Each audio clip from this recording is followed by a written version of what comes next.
In the 5 years that AEW has been in existence, this company has given us a lot of great wrestling matches. On television, on pay-per-view, their pay-per-views almost always hit. And tonight was no different. But if you look back at the relatively short history of this company, you see Cody Rhodes and Dustin Rhodes from the first Double or Nothing in Las Vegas back in 2019. You think of Kenny Omega and Hangman Page against the Young Bucks at Revolution back in 2020. You think of Kenny Omega and Bryan Danielson, the very first Arthur Ashe show, Grand Slam, that 30-minute time limit draw that the two of them went to. You think back to last year, the greatest Iron Man match I ever saw between MJF and Bryan Danielson for the AEW World Heavyweight title. You would not be wrong if you thought that any of those matches were your favorite or considered to be your pick for the greatest AEW match of all time, right? Everybody's going to have their own list. Any of those matches would be a perfectly fine choice. They'd be on my list as well. What we witnessed tonight here at Dynasty in St. Louis was the greatest match in the 5-year history of All Elite Wrestling between Bryan Danielson and Will Ospreay. They billed it as a dream match coming into this pay-per-view tonight. First time ever that we have ever seen these two set foot in the ring together one-on-one. You knew coming into this match that it was going to be special. How could it not be? How could it not be? You have Bryan Danielson, who will go down as one of the greatest of all time. You put this man in the ring with almost anybody. Over the course of his career, it is impossible for him to go out there and have anything but a bad match or have a bad match with any of these people that he's ever been in the ring with. I mean, he goes out there and he continues to impress even now after all the years that he's been doing this. He goes out there and it's a joy to watch him do what he does, especially when he just goes out there and he gets to do what he loves. And you know he enjoys it. And he gets to work with all kinds of opponents. It's great to see. But there are a lot of people who would consider Bryan Danielson to be among the greatest of all time, as far as pro wrestlers, technical pro wrestlers are concerned. And then you have Will Ospreay, who is well on his way to being recognized as one of the all-time greats as well. If he keeps this up, he gets another 5-10 years like this, having matches like this guy has been having. It's not going to take very long for people to have him at or near the top of their own list. You take those two people and you put them in the ring together and you get what we got here tonight. You get professional wrestling at its finest. And that was the story really coming into this match tonight. You have two men who are considered among the greatest in the world today. Who's the best man? Who's the better man of the two? I don't know. You put him in the ring, ding, ding, ding, and you find out. And what these two men went out there and did tonight was they put on an absolute clinic that unfortunately for all the people who had to go on after them, it was impossible to follow what these two men did in that match here tonight. And I knew they weren't going to be in the main event because I knew they were putting the world title match on in the main event. They actually went on third from last. And I just felt bad when the match was over. I felt bad for the Young Bucks. I felt bad for FTR. I felt bad for Swerve. And I felt bad for Samoa Joe. Good luck following that is all I had to say when that match was over. If we ever get a rematch between these two men, I'll be honest with you, I'm not really sure what more they could do that we did not get from them here tonight. From the moment that they went out there, the people were reacting as if it were the final 5 minutes of the match. It got a standing ovation. When the bell rang, it was the biggest pop that you'll ever hear for a match. When the bell first rings, these people in this building knew exactly what they were in for. And I'll tell you something, you never really know what to expect when it comes to a crowd. You could have a dead crowd. You could have a really live, energetic crowd. Everything clicked in this match tonight. The match itself, the crowd, the atmosphere had a big fight feel as far as AEW matches are concerned. This really was everything that you could have asked for. And even the camera work. At the very end of the match, the camera work. For the close of the match, where you have Bryan Danielson in one corner, you have Will Ospreay in the other, opposite one another. Bryan's putting his fingers up in the air, getting ready for the running knee. Ospreay slowly pulling the elbow pad off, getting ready for the hidden blade. Who's going to hit it first? Even the camera work in this match was just pitch perfect. And Bryan Danielson, made a very interesting comment to Sports Illustrated in advance of this match. He was talking about the match with Ospreay. And he said, expect the best version of Bryan Danielson. After I am no longer wrestling full-time, that will be different. Unless something happens medically, I will never retire. Now, at the end of that match tonight, Bryan, he was on the mat. He was convulsing around, doing a hell of a job of selling. I'm not personally a big fan of when he flops around like a fish and convulses. This is not the first time he's done this. But he was selling the effects of a tiger driver that he took from Will Ospreay in that match, and the announcers got very serious, but he did leave on his own power, we were told. But that quote, looking back at it now, that quote was foreshadowing what we saw here tonight. Like I said, I don't know if we're going to get a rematch or not between these two. Frankly, I don't know what more they could do to top what we had tonight. That was the greatest match in AEW history. So you know my thoughts on that. But that wasn't the only thing we got tonight. The other big story coming out of the show, if not the big story coming out of tonight's show, was the main event. Swerve Strickland challenging Samoa Joe one-on-one for the AEW World Heavyweight Championship. It was Swerve's first shot one-on-one. Swerve said many, many months ago, back when he was first feuding with Hangman Page last year, the feud that made him a made man in this company, made him a main eventer, was working with Hangman Page. Looking back at it now, how can you say otherwise? Going all the way back to the match at Wrestle Dream, that Texas death match they had at Full Gear, that is what elevated him to that next level. That was the missing ingredient for Swerve Strickland. To go in there with a former AEW World Champion and Hangman and to beat him and to give him that last little bit of legitimacy that he needed to go from here up here. And here we are now, only a few months later, and he is on top of the world. And he is, as he said he would be, the first black AEW World Heavyweight Champion of all time. And you know that means something to him because you could see it on his face. Out there in the main event tonight against Samoa Joe, you saw him on the top rope getting ready to hit that final swerve stomp. He was holding back the tears because he knew what was about to happen here. He knew this was the finish, and he couldn't contain his emotion. And then when the match was over, it all spilled out of him. This was a huge moment for him. This is a huge moment for a man who signed with WWE many years ago, and he had him at NXT. And he had success there. And he was somebody to keep an eye on, right? I first really became familiar with him in Lucha Underground when he was there as Killshot. And I saw what he could do there. When he signed with WWE, I got excited and said, hey, that's a hell of a pickup for them. And then he never got a fair shot. Made a couple of appearances on the main roster, got cut. Ends up in AEW a couple of years ago, debuting at Revolution. And here he is now, 2 years later, on top of the world in this company. And you know what I love to see? First of all, I love to see somebody like him who's busted his ass to get to this point. And like I said, didn't get a fair shake elsewhere. Didn't really get to show what he could do. How far he would have gotten, we'll never know. But he didn't get a fair shake. And now he's in the position that he's in. But what's really cool about it is you have somebody in him. Yeah, you look at him, he's a young star who has never been in this position before.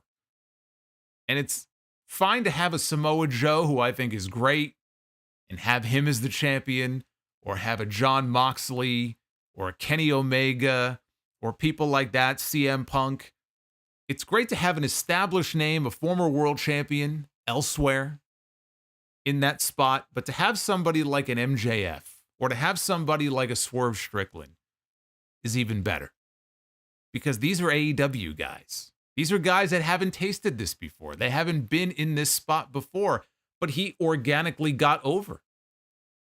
Remember when he was feuding with Hangman Page, he broke into the man's house. He wasn't really doing anything that would get him cheered. It wasn't like he was trying to be the hero here. He was the villain in the story, but the people liked him.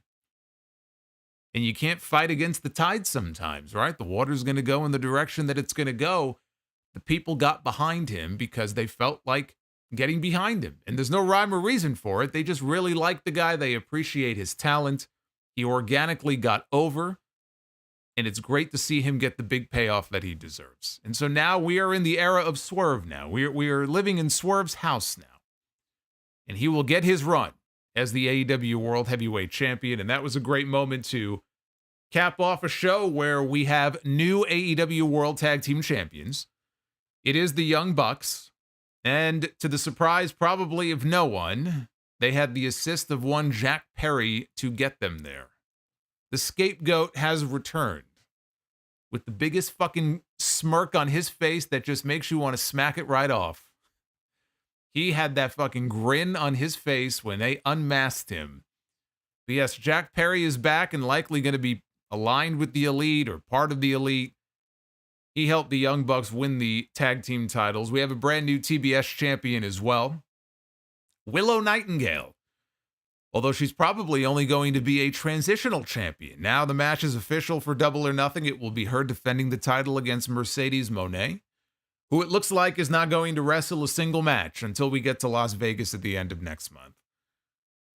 We had a Continental title match to open the show tonight that was just fucking awesome. And Adam Cole is walking again. He's actually up on 2 feet, which is great news. We got a lot to get into here. This is your AEW Dynasty. Promised myself I was not going to say Dynamite by accident. Your Dynasty review here for April 21st, although now it is April 22nd, 2024. I am the Solomonster. Like, subscribe, super chat. 500 likes is the goal tonight to do Be the Booker. And we are climbing towards 80,000 subscribers. So if you are not already subscribed or if you are a newbie here, please do hit that subscribe button. I would appreciate it very much. Now I know it's late, so let's take it all the way back to the 0 hour pre-show and we'll run through this here because we had 3 matches on 0 hour, starting with Trent Beretta. He went one-on-one with the hometown boy, Matt Sydal. Matt was accompanied to the ring by his brother Mike, who you may or may not remember from I think it was during the pandemic shows. From Daly's Place, we got to see Mike Sydal a few times. But Beretta locked on a submission choke with the shin over the throat for the tap-out win, and he refused to let go of the hold. That's when Mike jumped into the ring to break things up. Hey, Rodimus Prime, what's going on, man? Thank you for the $12. Good to hear from you. Appreciate it. So then he took out Mike as well. So now Mike is down. Matt is down. Here comes Chuck Taylor. He hits the ring and Trent bails. He takes the microphone. He says, look, I don't know why you're not responding to my calls and my texts. Says you're kind of acting like a prick. Said he was going to give Chuck until Dynamite on Wednesday to let him know where he stands in this whole thing. And as Beretta was walking up the ramp, Orange Cassidy's music hit, and then the two men had a stare down. Now, it was Trent Beretta who turned on Orange Cassidy a few weeks ago. So you would think that, as laid back as he is, Orange Cassidy would want revenge on this man. Instead, they stared at each other, and then he allowed Trent to just walk right by him and go to the back. So Cassidy never lifted a finger to go after him or do anything, and that was the end of that. But that did lead to Orange Cassidy and Katsuyori Shibata against Shane Taylor and Lee Moriarty. This ramped up nicely in the final few minutes. Cassidy and Shibata, they caught Taylor in the corner with double basement drop kicks. Taylor tried for a package pile driver to Cassidy, but Shibata sank in a choke while Cassidy was still upside down in position for this pile driver. Anthony Ogogo, who was out there doing commentary, he jumped up on the apron. He got knocked off just as quickly as he got on. Cassidy and Moriarty traded a series of pin attempts until Cassidy fired off an orange punch that landed for the knockout shot, and Orange Cassidy got the pin. The match was fine. I said this on Wednesday. I like Shane Taylor. The problem is he doesn't win. And Shane Taylor needs to start winning matches. If they're going to feature him on TV, I would like to see him not just losing all the time. Now, I didn't expect him to win here because the issue is with Cassidy and Beretta. That's what they're building to, so I expected both of them to win. Both of them did win. But I'm just saying, it would be nice if the guy picked up a few wins every now and then. That's all I'm saying. We had the Acclaimed and Billy Gunn against Jay White and the Guns. A lot of guns here. A lot of guns in this match.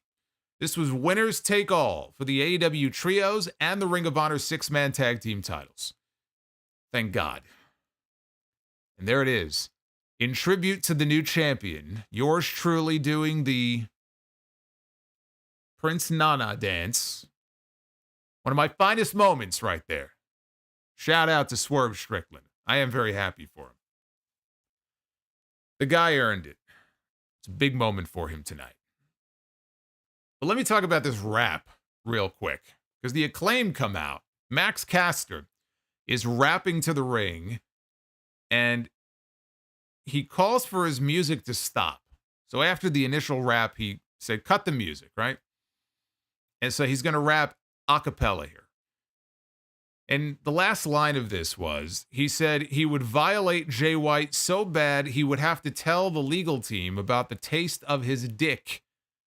But Anthony Bowens pulled the microphone away. He yanked it away before he could finish the dick.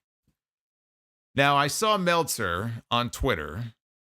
I don't know if this is just him talking or if somebody from AEW pinged him or if Toni sent him a text. I don't know.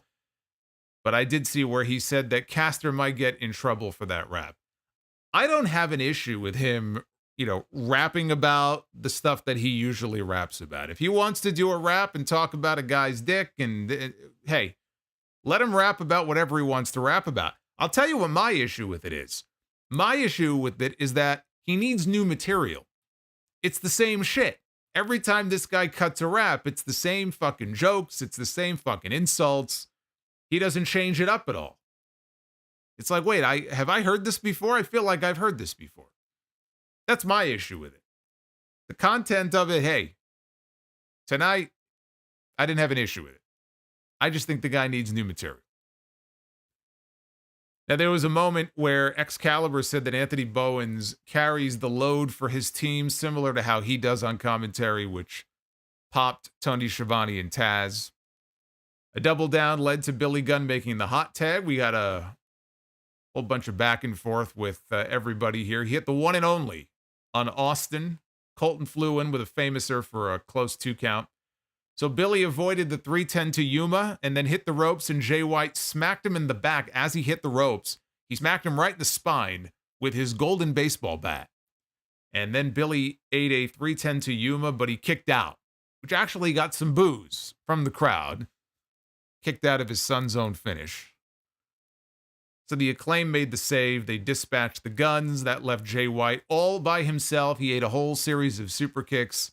The Guns distracted enough for Bowens and Caster to get sent outside, and Jay White wanted Blade Runner on Billy. Billy, though, worked out of it, hit the famouser. Caster flew in with a mic drop. Billy made the cover. Jay kicked out at the last second.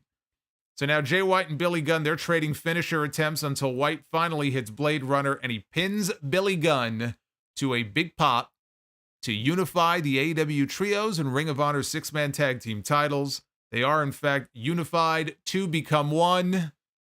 As the Spice Girls once said, thank God.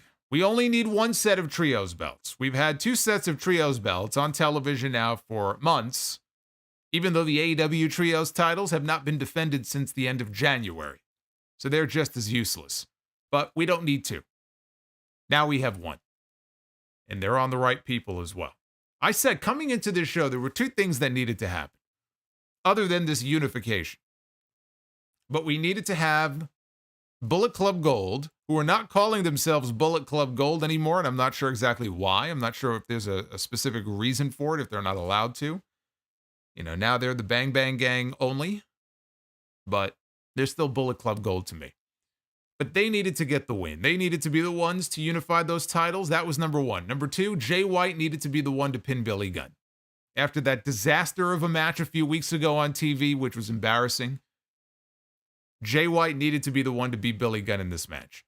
That's exactly what we got. And now Bullet Club Gold are the unified Trios champions. My only hope now, Jay White can find his way onto the main card in Las Vegas, because we have Double or Nothing coming up next month. I don't want to see him stuck on the 0-hour pre-show next month. He needs to be on the main card. Speaking of the main card, let's get to it. Jim Ross was on commentary for the opening match with Excalibur and Taz. It was the Continental Championship clash between Okada and Pac. A holy shit chant broke out once the bell rang to start the match. Not the last time that we would have that on this show here tonight. When was the last time we had multiple matches on the same show where we had holy shit chants before the two even touched? I mean, it's happened before, but I don't know that it's happened twice on the same show. I think the first time, honestly, that I ever saw that was probably the Shield and the Wyatt family. That first match they had at Elimination Chamber back in 2014, 10 years ago. I'm pretty sure that was the first time I can remember that kind of reaction. You know, when they were face to face before the match even started. So these people were amped up and ready for this. Pac got a flying head scissors that caused Okada to roll to the floor. And Pac dove out of the ring onto Okada. He ran Okada into the barricade. Back inside, Pac delivered an avalanche brainbuster while the announcers quibbled over whether it was a brainbuster or whether it was a superplex. You know what? It looked devastating. And I'm sure it sucked to take. That's all that matters. Pac went up top a little while later. He got drop-kicked off the top rope to the floor. Okada joined him at ringside and ran him into the barricade twice. Inside, Pac battled back until Okada cut him off with a tremendous dropkick, which the announcers raved about. Good. Deservedly so. Best dropkick in the business, this guy. Jim Ross said nobody has a better dropkick than Okada. And he would know. He was calling New Japan shows on Access TV with Josh Barnett there for a few years. He's very familiar with Okada's work. And Jim Ross used to call Randy Orton matches. So for him to say that Okada has the best dropkick in the business, this guy has seen it all. I think it was Taz who made the comparison. It reminded him of a Ricky Steamboat dropkick. Because Ricky Steamboat could do everything well. Arm drags, drop kicks. That's why Steamboat's one of the best. So Pac ended up at ringside. Okada followed and draped his legs over the barricade, hit him with a wicked-looking draping DDT. And to this, Okada laughed at him. Pac beat the referee's count back inside. Okada dropped him with a DDT. Pac pulled the top rope down, though, when Okada charged at him, and that caused him to tumble out to the floor. Pac hit him with a great springboard moonsault. Inside, he put Okada down with a flying forearm, and he went up top, hit a missile dropkick, and then he hit a German suplex. Okada, though, rolled through. He drilled Pac with a shotgun dropkick. So now Okada slams him, and he goes up top, hits a top rope elbow drop, and then one of the greatest things all night. Okada is teasing that he is going to hit the Rainmaker pose. And so he's getting the crowd all fired up for it, and they're into it. They're ready for it. They want to see it. He gets in position, and then he flips off the crowd. Massive boos rain down upon this man, flips everybody off. What a fantastic douchebag this man is. He really is. Like, this is the role for him. This is Okada at his best, and I saw it last year with Kiyomiya from Pro Wrestling Noah when he beat that boy. You know, it was last February, I think it was, when he kicked the shit out of him and everything. Just a total douchebag. And I said, this version of Okada is the version of Okada that we need to see more of. And that's the one that we're getting here in AEW. This is one of the great booking decisions that Tony Khan has made so far this year. Was bringing Okada in as a heel and pairing him up with the Elite and just having him walk around. He shows up in his red car, red Corvette or Lamborghini, whatever it is. And he's just a complete dick to everybody. You know, he'll punch you in the face and then he'll laugh at you. He'll tease something and then he'll flip you off. And he enjoys it. He looks like he is genuinely having fun out there. I love it. As much fun as he is having, I am having watching him. So as he was smiling and reveling in his douchebaggery, Pac caught him with an inside cradle that got a rise out of the crowd there because I think they thought maybe it might be over, but he kicked out. So then the fans, not happy about what just happened, they started a "fuck Okada" chant. Pac super kicked him. Okada staggered backwards like he was one of Hulk Hogan's opponents back in the 80s, 7 feet tall, trying not to fall over. And then Pac came back with a deadlift German suplex for a near fall. Pac goes up top. Crowd gets to their feet. And he goes for the broken arrow. Okada moves out of the way. And so Pac crashed and burned. Okada hits a tombstone pile driver. Pac countered the Rainmaker attempt with a roll-up and then hooked him into a pin for another 2 count. Pac applied the brutalizer. Okada broke that by raking the eyes. Okada went for another tombstone. Pac reversed it, hit one of his own. He went to the ropes, and he's going to set up again for the broken arrow. Okada's laying on the mat, and I guess, he's helpless. He sees this man is going up. So what does he do? He reaches over, and he grabs Paul Turner by the leg. So he's got the referee. Now, Pac looks down, and he sees this. He climbs back down, and he delivers some kicks to Okada, and then he's going to go back up again. Well, that little distraction there was very smart by Okada. That bought him some time. And this time when he came off with a broken arrow, Okada put the knees up. Pac went jaw first right into the knees. And Pac was stunned. Okada turned him inside out with the Rainmaker clothesline, and he got the 3 count to retain the Continental title. Little over 20 minutes, right around the 22-minute mark here. Okada headed to the back. Pac got to his feet. They stopped the music. Crowd gave him a standing ovation, and they chanted, "He's our bastard," as a dejected Pac sat on the apron. A fantastic opener here to this show. Again, the crowd was fired up for it. I was fired up for it. It was one of the matches I was most looking forward to tonight. Pac is awesome. Okada is awesome. First time ever that these two have had a match, and you take 2 guys of their caliber, you put them in the ring together, and this is what you end up with. It's hard to get a bad match out of 2 people like this. And did you see the smile that Okada cracked when the crowd chanted "fuck Okada"? Again, you could tell this man is greatly enjoying himself. So Okada cannot lose this title before Kenny Omega comes back. And we don't know when Kenny Omega is going to be back. It could be a while because he's apparently going to have surgery. Still hasn't had it yet. And there's been no update about when he might have the surgery or how involved it might be, how long he might be out for.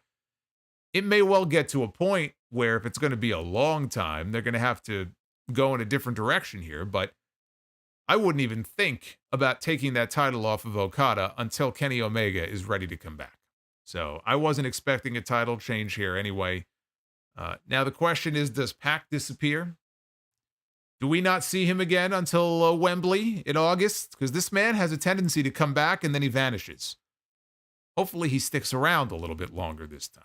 It's kind of hard to get him involved in anything when he shows up and then a month later he's gone again. Hopefully he's sticking around. We had a trios match with the reigning TNT champion Adam Copeland teaming with the New Japan Strong Openweight champion Eddie Kingston, teaming with the Ring of Honor World Heavyweight champion Mark Briscoe against the House of Black, who have no champions. All the titles are on one side, very lopsided in this match. Tony Schiavone came out to replace Jim Ross on commentary. We were told that JR was going to join us later on in the show. I figured, probably just for the main event, maybe the Danielson match, but there's no need to have him for the entire show. I think JR in small doses for 1 or 2 big matches is the formula. I think that's the way to go. He re-signed not too long ago with Tony Khan. He's going to be around for another year. I know he said he wanted to get to 50 years in the business. I believe next year is 50 years for Jim Ross in wrestling. So after that, who knows if he's going to stick around or not. But, JR for key matches, like his energy level, it comes down to how energetic is JR, what mood is JR in. Tonight was a good night for him. I thought that he did well for the matches that he did. And when he's on, he's on. When Jim Ross is on, even though he's older and, his fastball isn't quite as fast as it used to be, But when JR is on, he is still the best big match announcer that you will find. He's great in situations like that. But they mentioned on commentary here that on Dynamite this Wednesday, they're going to be back in Jacksonville. They're going to be at Daly's Place. Jon Moxley is going to be defending the IWGP World Heavyweight Championship against Powerhouse Hobbs. So that is our main event on Dynamite this week. Malachi Black tagged himself in, and he stared down Adam Copeland, playing some mind games with this guy. Copeland got into the ring, and that's when Malachi tagged out. So Eddie Kingston got into the match. We got a chop and a forearm exchange between himself and Brody King. Kingston got isolated before a released German suplex. Dropped Malachi to give Briscoe the hot tag. So here comes the Ring of Honor champion. We got some redneck kung fu. Briscoe sent Matthews to the floor, Buddy Matthews, and the match broke down at that point. Malachi was going at it at ringside with Eddie Kingston. Briscoe and Matthews, they fought to the apron. Buddy hit a pump knee, and that stunned Mark Briscoe, who very slowly dropped off the apron right into the waiting arms of Brody King, who hit a running, rolling Death Valley driver into the barricade. It looked like he almost knocked himself out. I think his head hit the barricade. I think he bent it. So Briscoe got picked apart in the heel corner until fighting free. He dove for the hot tag to Copeland. At that point, Malachi bailed before Copeland could get his hands on him. Kingston and Briscoe hit the ring to take out Black and Matthews, and Eddie threw a chop so hard on Brody King that he actually staggered backwards. He lost his balance and fell backwards. Black and Matthews, they took out Kingston and Briscoe with double corner power bombs. That left Copeland to hit a superplex on Brody King. All 6 men now are down. Copeland tried an impaler. Matthews, though, flew in with a Meteora. Eddie hit a back fist to Brody. Copeland hit the impaler. Briscoe finished him off with Froggy Bow. Here comes Buddy Matthews, though, to break up the count. Just as Copeland and Malachi were about to go at it for the first time, the match broke down again, and there was a triple spear by Copeland, Kingston, and Briscoe, dropped all the House of Black members. And then Adam Copeland charged at Malachi Black, but as he went to do so, Malachi misted him in the face and then knocked him out with Black Mass, and he pinned him.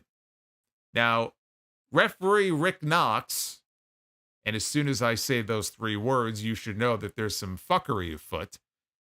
Rick Knox, for whatever reason, had his back turned, and he wasn't really doing anything. It's just that, oh, well, I have to divert my attention somehow. But it didn't look like he was actually doing anything or have a real reason to do so. So that was the Rick Knox moment of the night. I really should just stop trying to figure out why Rick Knox does the things that he does, because it just doesn't make any sense. So Malachi Black pins the TNT champion and wins it for the House of Black. Very good stuff from these 6. I like that they kept Copeland and Malachi apart here as much as possible to preserve the eventual match. That probably would be the Double or Nothing match, would be my guess. Probably Copeland and Malachi for the TNT title on that show, given that he pinned the champion here. And it's long past time that we got a real singles push here from Malachi Black. He really has not gotten one since the feud with Cody. What was the last meaningful singles feud that this man had? I mean, they were messing around with Miro for a while, but that was more, collectively as a group. It's been far too long, with no real explanation for why. So it's nice to see him hopefully branching off now and doing some single stuff as well. Him and Copeland should be good when that finally happens. I'm also going to guess that we are going to get individual title matches with the other members. So it looked like here they may be setting up for Eddie to defend his strong openweight title soon against Brody King. We may get Buddy Matthews possibly challenging Mark Briscoe for the Ring of Honor World title. So we'll see if that happens. Speaking of titles, we had another championship match, our 2nd of the evening here on the main card. Technically our 3rd of the night so far. This was for the TBS championship. It was Julia Hart defending her title one-on-one against Willow Nightingale. It was under house rules. And house rules means that the opponent, in this case Willow, gets to pick the stipulation. And the stipulation that Willow chose was that there would be nobody in either of their corners. So that meant no Sky Blue and no Chris Statlander. So there would be no outside interference. Now, Statlander walked out with Willow, and she looked, caught off guard by the news, but she went to the back, and Willow headed to the ring. So Willow exploded right out of the gate. As she went though to the corner, she ate a super kick and then tumbled to the floor. They showed Mercedes Moné watching backstage to no reaction. Maybe they didn't show her on the Tron. I will assume they did not put her up on the Tron because, again, there was no reaction to the shot of her in the back. I know they have the screen there, so I don't know. But Julia charged right into a spine buster. Willow, though, missed the follow-up drop kick off the second rope. Julia applied Heartless, but Nightingale powered out of it. Julia connected on a double stomp in the corner, wanted her top rope moonsault. She went for it, and instead she ate a pair of boots to the face on the way down. Willow then connected on a wild lariat, and she picked up Julia. She hit the doctor bomb, and she pinned her. Just like that. And Willow Nightingale is your brand new AEW TBS champion. And Stokely Hathaway is on commentary because he's been with Statlander and Willow now for a while. And Stokely just goes, Chuck E. Cheese, here we come. Which sounds about right, I would say, for a title at the status level of the TBS title. Chuck E. Cheese sounds about right. See, Swerve Strickland, he'll be dining tonight very finely. Fine dining for him. He'll be at the local steakhouse. Maybe Morton's Steakhouse. I don't know if Morton's is all over the place. I don't know what they have there in St. Louis, but he'll be eating well tonight. But Willow and Stokely and Statlander, they can go hang out at Chuck E. Cheese if they want to. So this was a great moment here, right? You would think for Willow Nightingale, her family, I think her mom was there in the front row. But oh no, this woman wins the championship, and now we hear CEO, which means Mercedes is on her way out, and Mercedes Moné gets a full entrance on her way down to the ring. And so Mercedes and Willow, they have a face-off in the ring. Willow holds her title up in the air. You can see the Double or Nothing graphic in the aisleway on the screen. They already had the graphic ready to go. Double or Nothing, May 26th. That is when the match will happen. Mercedes gets a TBS title shot against Willow Nightingale one-on-one. And then Mercedes left, and Willow was able to go celebrate with her family in the front row. So, nice pop for the win. People very happy to see Willow win the championship, but why not? I mean, Willow is great. She's fantastic.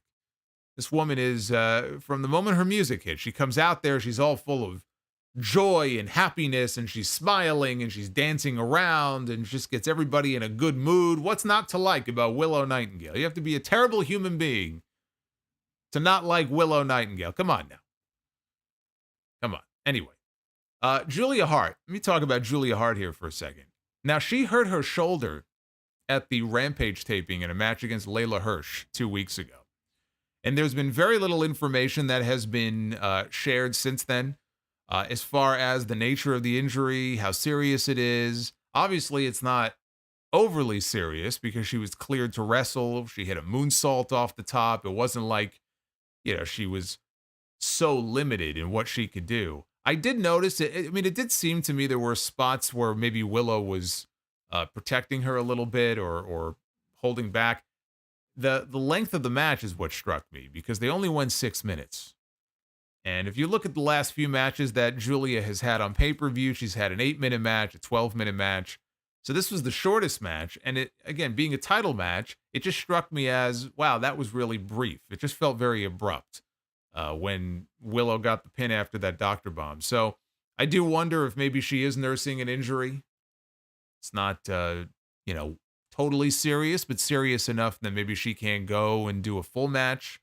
I don't know. We'll see, though. I see, as far as taking the title off of her, I would guess that has nothing to do with it because it just made sense from the moment it was announced that Willow would walk in here and win the championship because the better match, the bigger match to do in Las Vegas is Willow and Mercedes. It's just going to be a better match, in my opinion, but there's history there. The last match that Mercedes had was about a year ago almost, and it was against Willow Nightingale. That's where she broke her ankle. She lost a year of her career because of that match and because of that injury. The story is right there. So that's the right match to do. This was the correct outcome here, putting the title on Willow. But I'll tell you what I was not a fan of. And the match itself, again, it was very short. It was fine for what it was. I can't say it was great, but there was nothing wrong with it. What I did have a problem with, though, was Mercedes coming out, getting a full entrance, and really eating into what should have been Willow's moment. I don't think Willow Nightingale is going to be champion for very long. I think she's going to transition that belt over to Mercedes next month. That's what I think. So if this was her moment, you basically took her moment away from her by doing this. Because as soon as she won the title, they hit that music and Mercedes dances to the ring and she's dancing and she's posing. And now it's all about her. She had her moment in Boston when she debuted last month. So this should have been a bigger moment for Willow, and it just didn't feel like that. Didn't feel as big of a moment for her as it should have been. And I felt like Mercedes coming out there took away from it. And it's also silly, I've already said this, but it's silly that in a company that still has rankings, and I'm not really even sure why they do, but in a company that has a ranking system, whether this title is part of it or not is irrelevant, you have a company that talks about rankings. And you have a championship being defended in a month against somebody who has not even wrestled a single match in this company, has not even debuted yet. And she's already getting a TBS title match. It's ridiculous. We had Roderick Strong one-on-one with Kyle O'Reilly. This was for the AEW International Championship. They worked a more technical, mat-based style, but also very stiff from these two. Strong set up O'Reilly in the corner at one point and delivered a backbreaker on to the turnbuckle. There was a loud shot from Roddy that seemingly woke up Kyle. So Roddy switched to boots instead to keep him down. Roddy continued to deliver backbreakers, including a torture rack into the double knees. Only managed a 2 count out of it. O'Reilly fought off an end of heartache attempt into a guillotine. As O'Reilly let go and lit up Roddy with strikes before sinking in a knee bar. Roddy managed a desperation angle slam at that point. A little while later, O'Reilly went up top, hit a diving knee to Roddy's knee, and then sank in the knee bar again. Roddy kicked free, and both men threw some heavy forearm shots, with Roddy turning to another backbreaker. He loves those backbreakers, this guy does. Strong connected on a superplex. Each man, though, held on, and they traded near falls. Both men got to their feet, trading kicks and chops until O'Reilly hit a snap German. Roddy fired a desperation pump knee. O'Reilly got the guillotine choke, but Strong hung up Kyle by the neck in the ropes. And Kyle fought back on the apron. Strong took the referee, and now here comes Wardlow. Remember him? How many of you remember Wardlow? That's right, he's the fucking loser who went in there and lost in that championship match that he had. The one job that he had as part of this new faction, and he failed. I don't think we've seen him since, until tonight. So here comes Wardlow down to the ring. He tries to get involved. He got caught by the referee, though, so he backed off. Didn't actually do anything. O'Reilly got a crucifix. Strong got out of it, hit a fireman's carry double knee, which O'Reilly answered with a bounce-back lariat. O'Reilly sank in a cross-arm breaker, but Strong got to the ropes, and Strong got up, hit a flying boot, followed by the end of Heartache, and he got 3 count. Just like that, Roderick Strong is still your AEW International Champion. This was a hell of a wrestling match. If you like your pro wrestling technical, if you like a lot of holds and a lot of backbreakers and things of that nature, and these guys, they were laying in their shots too. I mean, this was just a great pro wrestling match. And Roddy picks up the win basically clean. Now, I know Wardlow came out, but he didn't do anything. It wasn't like the distraction led to the finish. It wasn't like he physically got involved. He just stood there. So it was basically a clean win for Roddy. Now, after the match, Matt Taven and Mike Bennett, they roll out Adam Cole in his wheelchair onto the stage, And Adam Cole's all smiles because Roddy got the win. He's applauding him. And then Adam Cole rises from his chair like Linda McMahon at WrestleMania, and he stands up. He can walk again. It's a miracle. Adam Cole walked to the ring, and he got into the ring as the Kingdom held up Roddy on their shoulders. The noteworthy part of this was as Adam Cole gets into the ring, the death stare that he shot at Wardlow. Now, Wardlow's back was turned. He didn't see it, but Cole flashed him a look like, okay, your day is coming, buddy. This fucking guy has no idea what's coming, but it's coming. I still don't know why Wardlow is even with these guys. Why would he still be with this group? I just still can't really wrap my head around it. I know why, because they want the angle to continue. I'm just saying, sensibly, I don't really understand why he needs to be with them, right? They were united in their hatred of MJF. Well, MJF lost the world title, so what does he have to answer to these guys for? What, he signed a contract with them? But Wardlow is still with the Undisputed Kingdom, even though Adam Cole said, now your only job is to make sure that everybody else does not lose their titles. That's your job. Nothing more, nothing less. But that look that Cole gave to Wardlow, that was a sign of what's to come. Planting the seeds. Now, I saw Sean Ross Sapp of Fightful. He tweeted out that Adam Cole had been pulled off the road recently to accelerate the healing process because he was appearing on television almost weekly. And he wasn't doing anything because all he could do is sit in the wheelchair. It's not like he can physically get involved. So I guess they felt like it was hindering his rehabilitation. And so, yes, of course, send the man home so that they can speed the process up. Now, this doesn't mean that he's that close to coming back to the ring. He's still not coming back for a long time. I don't know how many more months that is, but it's going to be a while before we see Adam Cole doing anything physical whatsoever. But the fact that he's able to get up and walk around is great news. That's great to see. Now, as I think ahead to where this could be going, and the reason why Wardlow is still with this faction, MJF is kind of in the same boat. It's kind of weird how it worked out where Cole and MJF, they were working that angle for so long together, right? They were on top in AEW. They were friends, then they were enemies. But that they're both basically inactive with serious injuries and no real sense of when they're going to be back in the ring. That's really what killed this angle. You did this angle where these guys came together and they cost MJF the belt. MJF has not been seen since. Adam Cole can't do anything. It's hard to, keep things interesting when the key players are out of the picture and they're not able to do anything. That's why this whole thing died a death. But where I think this may be headed is we're going to get an alliance between MJF and Wardlow when the time comes. And that Wardlow split happens from the Undisputed Kingdom. You're going to see that sort of unholy alliance between MJF and Wardlow again. But when that's going to be completely depends on how quickly MJF can come back.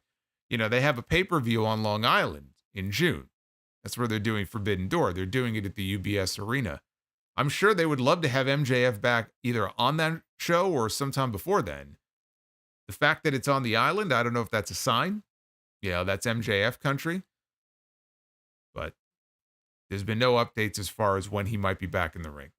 He's really just dropped off the face of the earth. He's been radio silent. He hasn't really been on social media. He hasn't made any appearances. I think he tweeted once. He tweeted The Rock. That's what he did. He actually tweeted The Rock. This was in the build-up to WrestleMania. That's the only time we've heard from MJF since December. Then it was time for another title match. There's a lot of titles in this company.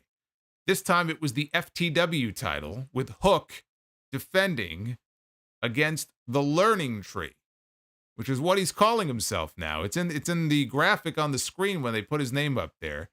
They have it in quotes. It's the Learning Tree, Chris Jericho. I looked at it. I thought at first it said the Lending Tree. I don't know why. Maybe because I've seen one too many Lending Tree commercials. I thought maybe he was their new spokesperson. That'll be the next thing he gets himself involved in, the lending tree, Chris Jericho. But anyway, this was FTW rules, which means falls count anywhere, anything goes. Jericho offered a fist bump. Hook accepted, and they started trading chops and punches until Hook hit a series of overhead suplexes before sending Jericho to the floor. Hook jumped for a shot off the apron, and he missed by a mile. And Jericho sold for it anyway. Excalibur covered for it by saying it was a glancing blow. That's being generous. Jericho slammed Hook onto the announce desk right in front of Taz before setting up a table at ringside. He tried for a powerbomb through the table. Hook, though, slipped out, hit a German suplex on the floor. Jericho came within inches of hitting the edge of the ring steps. Hook got a trash can lady waffle Jericho with it, but he went to the well one too many times. So the second time he went for it, Jericho caught him with a boot and then DDT'd him on the lid for a 2 count. Both men fought to the apron. And so now the table is right below them on the floor. Actually, it's not even like the table was right next to them. The table was a little kind of in front of them from where they're standing on the apron. And Hook gives Chris Jericho a flying T-bone off the apron through the table. It's a great spot. Bump looked great. I mean, maybe not for Jericho, it didn't, but it was a hell of a bump. And then the match just continued. Should have been the finish, but it wasn't. Back in the ring, Hook hits another German suplex. The chants of "Go home, Jericho, go home." They were singing it. They were singing "Go home, Jericho, go home" and clapping. It was quite the chant. Say it a little louder for the people in the back. Jericho fought back with the top rope Hurricane Rana, which Jericho himself nearly fell on his own head doing. Jericho threw some more weapons into the ring. He wanted a trash can shot. Hook, though, hit another German. The can went flying. Hook put the trash can over Jericho's head and then smashed it with a kendo stick before delivering a T-bone with Jericho still trapped inside the garbage can. So Hook brought another table into the ring, set it up in the corner, and then walked into a code breaker. And now some fans in the crowd decided to start a "please retire" chant. I haven't heard that since Big Show. "Please retire" is what they were chanting here in St. Louis. Jericho rakes the eyes, missed the fish drop, though, from the middle rope. Hook applied red rum. Jericho fell backwards onto the table that was propped up in the corner, and the table broke. Jericho made the cover, put his feet on the ropes. Aubrey Edwards sees this, and Aubrey stops the count. But then Aubrey realizes, oh, wait, it's FTW rules, so I guess I'll count. So she ends up counting anyway, and Hook kicks out. Hook tried a leg lock, but Jericho countered into the walls of Jericho. Hook, though, escaped into a small package for 2. Red rum was applied again, but this time Jericho hit a mule kick for the low blow and then the Judas effect.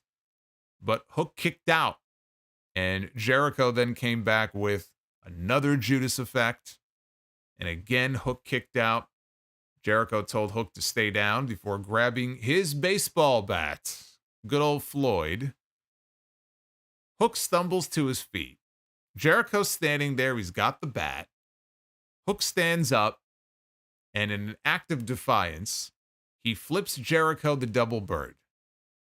And Chris Jericho proceeds to smash this guy right in the head, right in the face, with the baseball bat. Now, it wasn't Kurt Angle inadvertently, legitimately hitting Sting in the face with a baseball bat at that one TNA pay-per-view, which is something that I will never forget.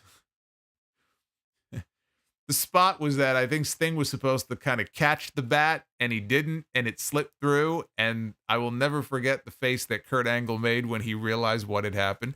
And to Sting's credit, the guy's a fucking boss, man. The guy's a beast. He's got blood coming down his face. Totally no-sold it. Totally no-sold it. Went to the finish. I miss Sting. He's only been retired for a month, but I miss Sting. But yes, he hit Hook in the head with the baseball bat. And that brought Taz off of headset. He stood up, and the fans saw this, and the fans reacted big because they thought Taz was going to get involved, and then he didn't. And instead, Jericho, he looked back to see Taz standing up, but then he just turned back around, and he covered Hook, and he got the 3 count. And Chris Jericho is the new FTW champion. As I told you he would be, coming into this show. Couldn't resist adding another title to his resume, right? He had the Ring of Honor World title added to his resume so he can call himself the Ocho. And now he's like, another title. Another title I've never held before. So now he could add the FTW title to his resume. Now, after the match, Taz never got in the ring. What he did was he walked around to the other side. He was kind of leaning in. And Jericho looked apologetic. He was saying, I'm sorry. It wasn't like he was laughing about it or smiling about what he had done. He was playing it like he was just very sympathetic to Taz and very apologetic for what he had to do. And Taz is looking up at Jericho, and he's trying to contain himself and saying, just leave. Just get out of here. And then he was turning his attention to his son to make sure that his son was okay. Doctors got in the ring to check on Hook. Now, to be fair, this was not terrible. I know Jericho's a very polarizing figure these days, and I am as tired of seeing him on my television as probably many of you are. And I think he would benefit by going away for a while. This was not a bad match. This was not a great match, but this was better than I expected it to be. The flying T-bone through the table was kind of the highlight for me. I thought that looked great, but again, for Jericho just to be back up 3 minutes later like nothing ever happened. I mean, I know we get spots like that all the time. We had it later in the show. We had it in the ladder match. We have it even in like the Ospreay matches, right? You have these big impact moves that you would look at that and go, holy shit, how is that not the finish? And in this case, I looked at this and said, he just T-boned this guy off the apron, and Jericho took this hellacious bump through this table. 3 minutes later, Jericho was on his feet. He had a smile on his face. It's like it never happened. But that's just how it is now. I like that Hook at least got to kick out of a bunch of Judas effects, which is Jericho's finish. So it makes him look tough. Like, he's this tough kid who's got all this heart. He never gives up. Had a lot of fight in him. But again, as predicted, Jericho walks away with the win. Hook won the first match. So it just seemed natural to me. They're going to keep this program going. Jericho had to win at least one. It just so happened that it was the title match that Jericho won. But I just can't bring myself to care. And this is the problem coming into the show when it comes to this match and this feud and just Jericho in general. It's just hard for me to bring myself to care about anything that he's doing. Now, there was a Fightful report, if you missed it, I think it was last week, that Hook is reportedly interested in exploring free agency. He's going to test out the free agent waters when his contract is up, and his AEW contract is set to be up sometime later this year. Doesn't mean that he's leaving. It just means that he wants to test free agency, and I think the WWE would want to get their hands on him. I feel like he would be a great project for Shawn Michaels to bring into the Performance Center, and I think he would do well. Which is not to say he's not doing well now, but I just wonder how much better he would be if he had that actual consistent training and got to be around some of the people that they have down there. That could be something he's thinking about. He may look and say, hey, Brian Pillman Jr. went over there and he's doing his thing. And I wonder if Taz maybe even feels that way. Maybe Taz looks at this and goes, you know what? You go to the PC, that's the place to be. Maybe he feels that way. Maybe he doesn't. I don't know. But it's interesting that he is at least considering exploring free agency and not just automatically signing a new contract with the company. I don't know that had any impact on the outcome of this match. Clearly, this feud is going to continue. Hook will probably get that win and that title back. In fact, I can guarantee you he will. Just a matter of when. The FTW title is not suddenly going to become an officially recognized title that's defended every week on TV. It's Taz's title. The title is coming back to Taz no matter what. But the other thing I also have to say, I mentioned the baseball bat. I love how Sting retired 6 weeks ago. He's been retired for 6 weeks now. And took the baseball bat with him. That was kind of his gimmick. On this show alone tonight, we had 2 baseball bats. We had 2 baseball bat shots in 2 separate matches tonight. We had Jay White, who's walking around with his golden baseball bat, and Jericho has his baseball bat. So it's almost like Sting left and they never missed a beat, right? You got plenty of baseball bats on these shows. What is Lexis King actually doing? That's a great question. Because I haven't really been paying too much attention the last 2 months to NXT. I genuinely don't know. He could be doing something big on that show and I wouldn't even know. I can't remember the last time I saw him. I don't think he's doing much of anything right now. Maybe they looked at him and realized, like, oh boy, we got our work cut out here. I don't know. But we had timeless Toni Storm defending the AEW Women's World Championship against Thunder Rosa. Nigel McGuinness joined on commentary in Taz's absence. He left to go be with his son because his son just had his brains bashed in. Rosa had a mask on until the bell rang, and then she took it off, and she revealed that she was not wearing any of her usual face paint. Rosa hit an early head scissors that sent Toni to the floor, and then Rosa went up top and hit a tornado dive that took out both Toni and Luther on the floor. Now, Mariah May was out there. She stepped up to Rosa, but then saw that the referee was right there, and so she backed off. Back inside, Rosa fired off some clubbing shots before trying a crossbody, which Toni caught into a backbreaker. Toni kept grounding Rosa before Rosa exploded out with a shotgun dropkick and a crucifix bomb for a near fall. Rosa brought Storm to the apron and delivered a Death Valley driver on the apron. Now, as she was going to lift up Toni Storm, someone in the crowd said, "I love you, Toni," or "We love you, Toni." And so as Rosa was lifting her up, she was responding to the fans, and she said, "I love Toni too."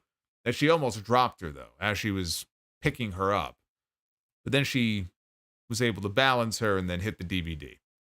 Back inside, Rosa wanted a Fire Thunder driver, but her back gave out. Toni was working the back over. I mean, obviously, Rosa missed a good part of her career over the past year because of a back injury. So that was her target. Storm then hit a backstabber out of the corner. Rosa, though, went up top after that, missed a double foot stomp, rolled through, and then ran right into a sky high. Good old D'Lo Brown sky high for a near fall. Toni kept targeting the lower back before Rosa turned things around into a forearm battle. Each woman traded snap Germans before Mariah May jumped up on the apron to run distraction. That's when Deonna Purrazzo ran down to the ring, and she pulled Mariah down, wiped her out, wiped out Luther. When he came charging in, she sent him running into the ring steps. So Mariah got up, and she and Deonna ended up brawling to the back. This distracted Thunder Rosa, which allowed Toni Storm to hit another release German, Sweet Cheek Music, and then Storm Zero. But Rosa was able to kick out. So Storm sank in the Texas Cloverleaf. Rosa got the ropes, and then Rosa sidestepped Toni, hit a backstabber, got a Cobra Clutch crossface, but this time Toni was able to grab the apron. And as the referee went to go fix the ring skirt, that allowed Toni Storm to kick Rosa below the belt. I guess that was effective, I suppose, because she kicked her below the belt and then hit another Storm Zero and pinned her to retain the Women's World title.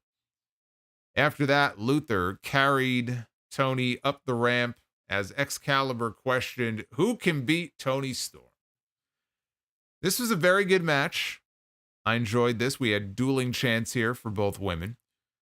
Toni Storm is putting in the best work of her career right now. Character-wise, I mean, I could see where maybe some people wouldn't be into it. I think it's fantastic. I think it's great, and I love how she has completely thrown herself into this character, from the way she speaks and the types of promos she cuts. I love the black and white effects. I love it whenever she does commentary and she makes fun of Tony Schiavone. The whole, I mean, just everything about the character and what she's doing, I find very entertaining. And I love her commitment to it. But it's not as if her matches have suffered either. If you give this woman 10 to 15 minutes to go out there on a pay-per-view and have a really good match, with the right opponent, she can have a really good match. And that's what we got tonight. Thunder Rosa could go. Toni Storm can go. I don't feel like the character is holding her back much. So these two had a very good match. Excalibur wondering who can beat her. I will say what surprised me is that we did not get an appearance when the match was over, a surprise return. I was thinking we might get one or both of either Britt Baker and or Jamie Hayter, who has just been MIA since last June. We have not heard from her. She has not posted on social media. She has not made an appearance anywhere. She could have shaved her head bald and be walking around and I wouldn't even know. Don't know what Jamie Hayter was up to or has been up to. What I'm hoping is that they've been keeping things hush-hush and that she'll be popping up on TV any week now. So I thought maybe one or both of them would show up after this match to kind of piggyback on what Excalibur said here, like who's next, who can beat this woman. But there was nothing. She got carried to the back and that was the end of it. I would still be surprised, though, if at least one of those two women did not appear on Dynamite this week. And I feel like we could be getting maybe a tag team feud. You can have Jamie and Britt come back together because they were friends before last time we saw them. They could both come back and we could get something with the two of them and Toni and Mariah. And then, of course, they could branch off and do singles as well. But I would be surprised if we don't get one big return at Daly's place on Dynamite this week. I still feel like we're going to get something. Then it was billed as a dream match. For the first time ever, Bryan Danielson, the American Dragon, one-on-one with the aerial assassin Will Ospreay. It started with holy shit chants ringing out throughout the arena, and then the bell rang, and that got a massive pop. So we had a holy shit chant and a big pop, and the match hadn't even started yet. We get an early exchange between the two of them. Ospreay had Danielson down and threw kicks at him that Danielson was able to avoid. The fans were going crazy. They were chanting AEW. Danielson threw a kick at Ospreay, who caught his leg, and Danielson flipped him off. There was also a fuck Don Callis chant because he was at ringside doing commentary. So Ospreay had a run of offense here for himself. He went for a springboard move. Danielson, though, caught him with a kick to the ribs. And Danielson threw knee strikes at the ribs. Ospreay ducked a running clothesline, did a handspring into the ropes, put Danielson down with a corkscrew kick. Ospreay sent Danielson to the floor and then went up top and performed a corkscrew moonsault to the floor. So this guy comes flying all the way down to the floor, rolls through right up to his feet. He just makes it look so easy. Just makes it look so effortless. Back inside, Ospreay charged at him. Danielson caught him with a kick and then hit a tiger suplex for two. Danielson threw elbows to the side of Ospreay's head and then applied cattle mutilation. Ospreay was able to get to the ropes to break the hold. Moments later, Danielson had Ospreay on the ropes, and he went for a Hurricane Rana, but Ospreay landed on his feet, and then he hit a Tiger Driver for a 2 count. Ospreay went up top. He got cut off by Danielson, who joined him up on the ropes, and then Danielson performed an avalanche Tiger Suplex, and Will Ospreay had his arms hooked behind him, and there's only so much you could do to break your fall when you got your fucking arms hooked behind you. And he got dropped a great distance on his back and the back of his neck and the back of his head. And he was selling neck pain when he came up. So Danielson threw kicks. And eventually Ospreay no-sold one of them. And he was calling for more, right? I want more. Thank you, sir. May I have another? So Danielson slapped him. Ospreay stood up and just dropped him with one shot. One smack to the face, it reverberated throughout the entire building, and it just dropped Danielson right where he stood. So they go to the apron, and Ospreay wants a Tiger Driver. Thankfully, Danielson escaped. only to eat a thrust kick and os cutter on the edge of the ring. And while Danielson was being checked on by Bryce Remsburg, Will Ospreay's looking down and he's scheming. And he's, pulling down on his elbow pad. And he comes flying off the apron, hits a hidden blade right to the back of the head. Now, he avoided hitting Bryce, which would have been a disqualification, but he struck Danielson right in the back of the head. So he was opting to take the count out. He got back in the ring. The referee started his count. Eventually, Danielson made it back in. Ospreay was right there, though, to meet him with a springboard drop kick and a high stack powerbomb. Danielson kicked out. Ospreay tried another os cutter, this time with Danielson trying a label lock, but he opted for a guillotine instead. Ospreay tried to counter, but Danielson hit a La Mystica into a label lock, and then he wrenched on the arm. Again, Ospreay got his foot on the bottom rope. Ospreay intercepted a Busaiku knee after this. Danielson, though, turned a powerbomb into a snap Hurricane Rana pin for 2. Both men are trading pin attempts. Ospreay flips out, missed the hidden blade. Danielson flew in with the running knee strike for the closest near fall that you will ever see on this Busaiku knee. I mean, he got 2.99999, and it was just a tremendous near fall. There were actually, I think, back-to-back near falls in here. Might have been the one after this that were just incredible.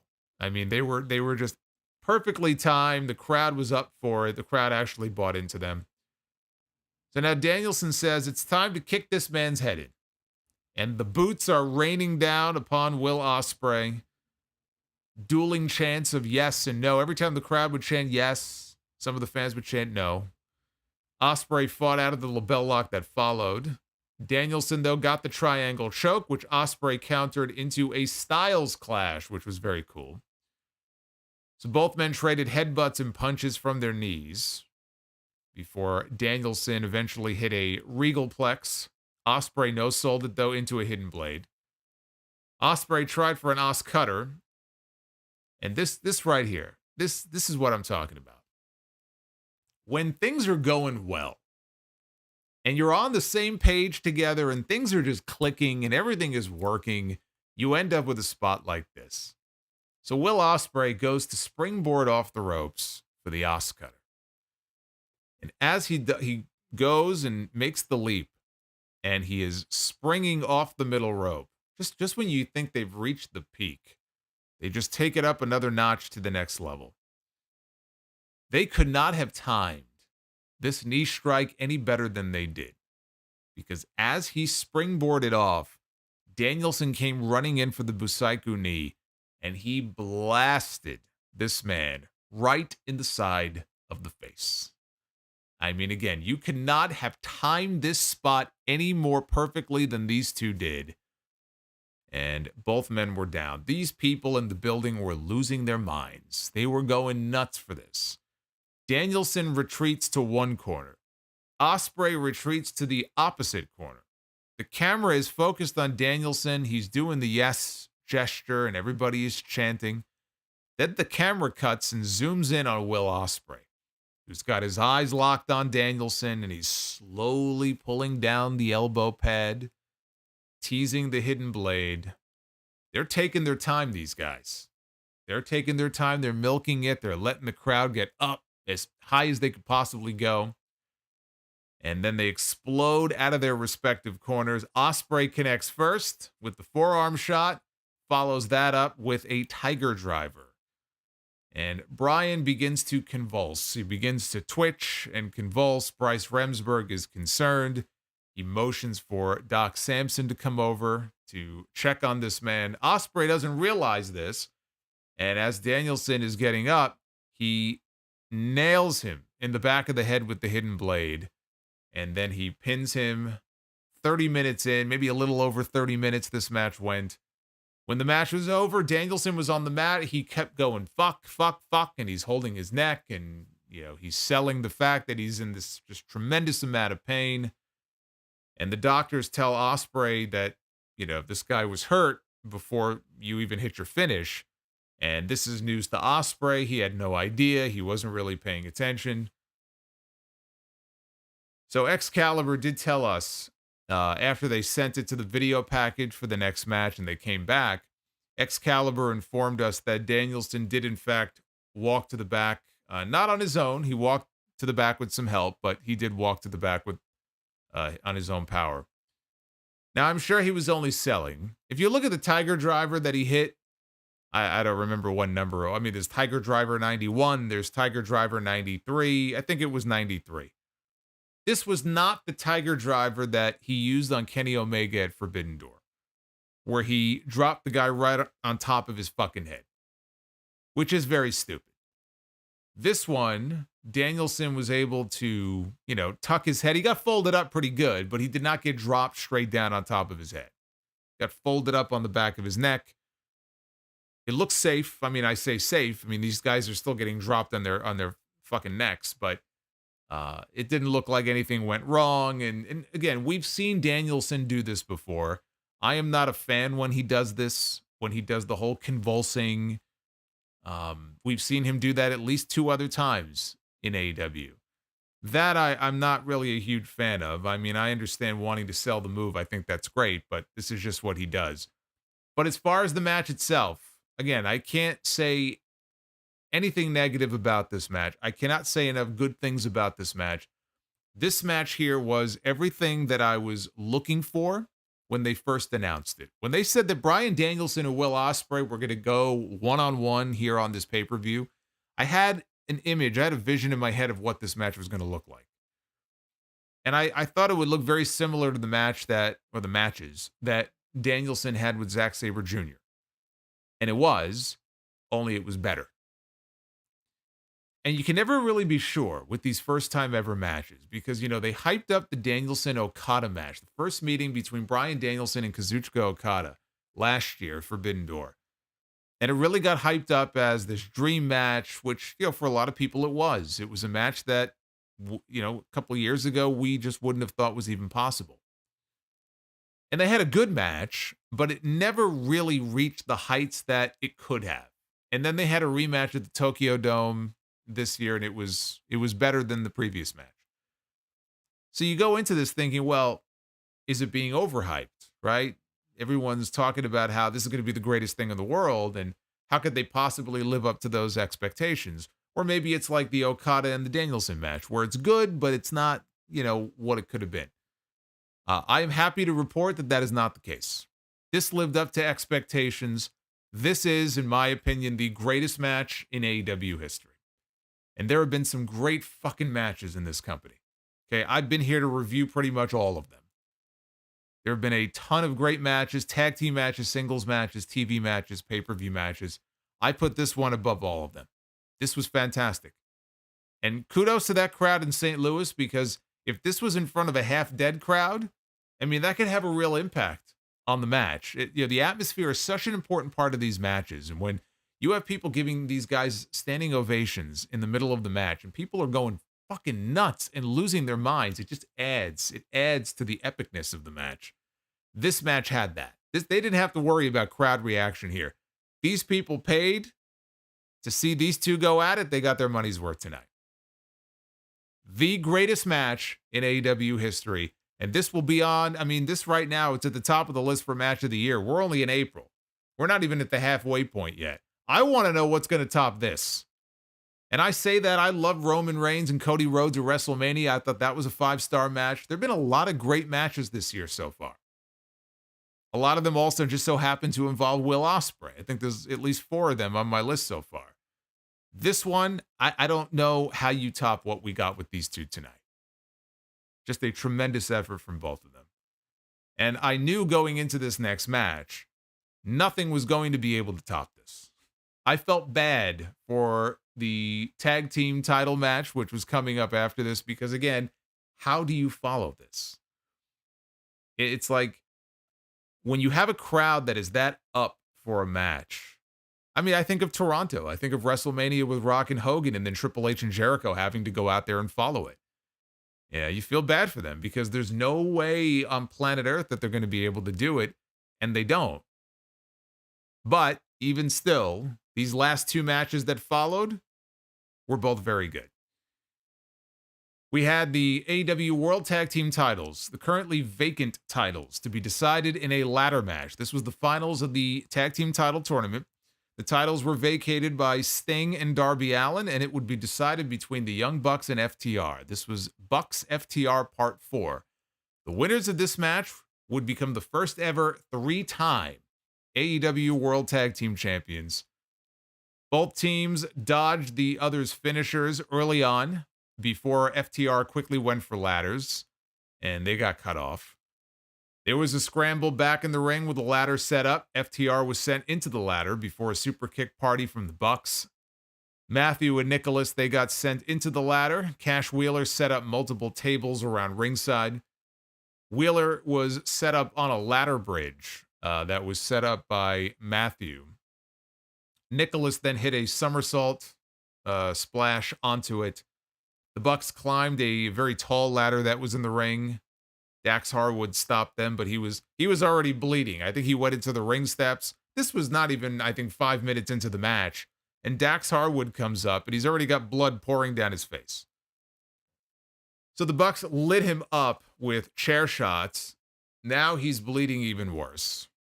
He gets sandwiched in between one of the ladders. They kind of laid the ladder down, put him in the middle of it, and then closed it. And Matthew hit repeated chair shots. Wheeler tried to make the save. He also got hit with a chair for his troubles. The Bucks launched Cash into a ladder in the corner before setting up a ladder bridge at ringside. Wheeler tried a pile driver on the bridge, but Nicholas pulled out the leg and crotched him. And while trapped in the ladder, the Bucks hit him with an EVP trigger before targeting Harwood back inside. The Bucks wanted a suplex to the floor through a table that was sitting out there, but Wheeler, he recovered pretty quick. Cash Wheeler, he made the save and cleaned house. So now both teams are trying to climb the ladder in the ring. Matthew ends up dropped by a bulldog off the top rope. And at this point, it was like pulling teeth, trying to get a reaction from these people. I mean, these guys are out here and they are killing each other. And the people just aren't really reacting to much because they're just exhausted, from the match that came before it. But these guys they're not slowing down. These guys, they're taking all kinds of risks. They're taking all kinds of just crazy, insane bumps here. It was basically a TLC match. So what you would expect a TLC match to be, that's the kind of insanity that you got here in this match. Now, a little while later, Harwood shoved Matthew off the apron and he crashed through a table on the floor. But the bulk of his body weight is what went through the table. And then his head, the back of his head, smacked right into the barricade. So the referee was there right away to check on him, make sure he was okay, and, how many fingers am I holding up? So he took a very hard bump there, back of his head into the barricade. Harwood set up a powerbomb on the apron. He was trying to powerbomb Nicholas. Nicholas, though, countered into a Hurricane Rana, and he sent Dax crashing onto a ladder at ringside. All four men eventually made plays for the belts that were hanging above the ring. We had 2 ladders in the ring set side by side. They traded punches at the top of the ladders. Eventually, Matthew was the only man left. But Harwood pulled his shoe off and then pulled him off the ladder into a shatter machine. Moments later, Harwood suplexed Nicholas off one ladder, and then Wheeler jumped off the second ladder with a splash. So we got the Powerplex combo. Fans started an AEW chant. Nicholas performed a 450 splash on Wheeler that put him through a table, and then Harwood performed a pile driver onto a ladder bridge outside the ring. Harwood made a play for the belts in the ring after he recovered. Nicholas jumped from the top rope onto the ladder and then hit him with a sunset bomb. Nicholas made a play for the belts. Wheeler returned and stopped him, and then Wheeler clotheslined him to the floor. Cash Wheeler went for a wild dive. He hit the ropes, and it was like a Darby Allin dive is what it was. Only Darby Allin is smaller than him, doesn't weigh as much as him. But here comes Cash Wheeler with one of these Darby Allin suicide dives, and he launches himself through the ropes out to the floor. Unfortunately for him, Nicholas moved. and Wheeler crashed at warp speed through a table that was propped up against the barricade. He just crashed right through it. I mean, that was one hell of a bump. Harwood and Nicholas, they climbed the ladder. Both men got their hands on one of the belts. Harwood slammed the belt into his head, knocked him off the ladder. And you would think, okay, well, all you got to do, I think, is pull down one belt here. And the titles are theirs, right? That's what they want you to think. The end is near. The titles belong to FTR, except they don't. All of a sudden, a masked man, a small masked man, looked like a child, jumped the barricade, got into the ring, and shoved the ladder over. Security were right there. They swarmed him. They grabbed him. They got him in the corner. Everybody knew who it was. But then they pulled the mask off to reveal Jack Perry. His first appearance on AEW television since All In, and his match with Hook was back at Wembley Stadium in August. He's been wrestling in New Japan for a few months, but this was his big return. He had the biggest smirk on his face, and these people booed him into oblivion. There were cheers too. It wasn't just boos. There were people cheering him as well, but they booed him into oblivion.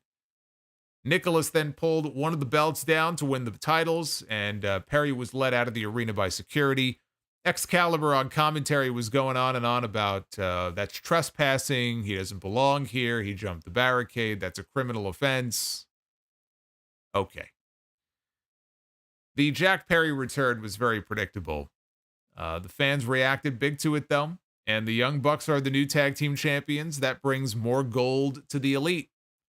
They already have the Continental title. Now they have the tag team titles. We'll find out on TV this week exactly what the status is of Jack Perry, but it makes me wonder if the play here is to have him challenge for and win the TNT title from Adam Copeland. We know that Copeland and Malachi Black are going to be wrestling soon. I figure Double or Nothing is when they do the match, but maybe not. Maybe they do the match on TV. Maybe they do the match on TV in 2 weeks. Maybe the Double or Nothing match is Jack Perry winning the TNT title from Adam Copeland, and then you have the Continental title, tag team titles, and the TNT title, all within the Elite. Now all they need to do is get a female member, and they can bring in the women's title. When Mercedes debuted, and then she's talking about, money, and I'm the CEO, and I'm big business and all that, if you think about it, this woman would be a great fit for the Elite. They're all about money. Right? Dressing nice and driving fancy sports cars. If Mercedes were to go heel, I think she would fit like a glove in the Elite. She could win the TBS title and bring that into the Elite too. Could still happen.